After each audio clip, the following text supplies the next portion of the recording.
Hello বন্ধুরা, study motivation YouTube চ্যানেলে তোমাদের সকলকে স্বাগত। আজকে আমি তোমাদের ক্লাস 4-এর বাংলা বইয়ের ঘুমপাড়ানি ছড়া কবিতাটির অনুশীলনী সমস্ত প্রশ্ন উত্তর করিয়ে দেব, তাই ভিডিওটি সম্পূর্ণ মনোযোগ সহকারে দেখো। এর আগেও আমি তোমাদের এই বইয়ের অনেক গল্প ও কবিতার অনুশীলনী প্রশ্ন উত্তর করে দিয়েছি। ভিডিওর ডেসক্রিপশনে লিংক দেওয়া আছে এবং প্লেলিস্টও করে দেওয়া আছে, সেখান থেকে দেখে নিও। 1 নম্বর, অখিল নিয়োগী শিশুদের কাছে কি নামে পরিচিত? উত্তর, অখিল নিয়োগী শিশুদের কাছে স্বপন বুড়ো নামে পরিচিত। 2 নম্বর, তার লেখা একটি বইয়ের নাম লেখো। উত্তর, তার লেখা একটি বইয়ের নাম হলো ভুতুড়ে দেশ। 3 নম্বর, ঠিক শব্দ বসিয়ে শূন্যস্থান পূরণ করো।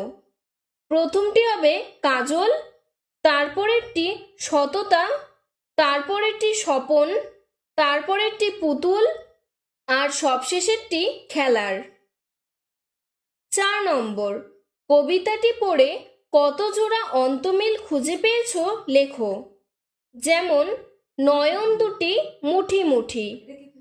এরকম আরো কয়েকটি অন্তমিল হলো দুটি মুঠি, গুটি লুটি, পিসি মিশি, যত কত, কোণে বনে। 5 নম্বর, কবিতায় মিশি শব্দটি একটি দ্রব্যের নাম হিসেবে ব্যবহৃত হয়েছে। এই শব্দটিকে ক্রিয়াপদ হিসেবে ব্যবহার করে তুমি কতগুলো অর্থে প্রয়োগ করতে পারো লেখো। উত্তর, মিশি অর্থাৎ মেলামেশা। আমি বাড়ির সব আত্মীয়দের সাথে মিশি। আরেকটি মিশি মিশ্রিত হওয়া। জল ও তেল কখনো মিশে না। 6 নম্বর, আমাদের প্রতিদিনের কথাবার্তায় এরকম শব্দবন্ধ ব্যবহার করে থাকি, যেমন দুধের স্বর, গাছের পাতা, পুকুরের জল। তোমরা এরকম আরো কয়েকটি শব্দবন্ধ যা আমরা প্রতিদিনের কথাবার্তায় ব্যবহার করে থাকি লেখো। উত্তর হচ্ছে ফুলের বাগান, বাজারের ব্যাগ, খবরের কাগজ, জলের গ্লাস, চায়ের কাপ। 7 নম্বর, পরের পংক্তিটি পড়ে লেখো। ঘুমপাড়ানি মাসি পিসি, ওই যে দিয়ে দাঁতে মিশি।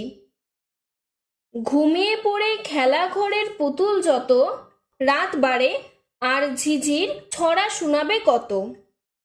চাঁদ যে ঝিমায় আকাশ কোণে, সন্ধ্যা তারা স্বপন বনে। 8 নম্বর, ছড়া শব্দটি কবিতায় পদ্য এই অর্থে ব্যবহৃত হয়েছে। এই অর্থ ছাড়া ছড়া শব্দটি তুমি আর কি কি অর্থে ব্যবহার করতে পারো বাক্যে প্রয়োগ করে দেখাও। একটি ছড়া হবে গুচ্ছ। বাবা বাজার থেকে 1 ছড়া কলা কিনে আনলো। আরেকটি ছড়া হবে ছড়ানো। বাগানে পাকা আমের ছড়াছড়ি। আজকের ভিডিওটি এতটুকুই। ভিডিওটি ভালো লেগে থাকলে লাইক করে চ্যানেলটিকে সাবস্ক্রাইব করে দেবে। ধন্যবাদ।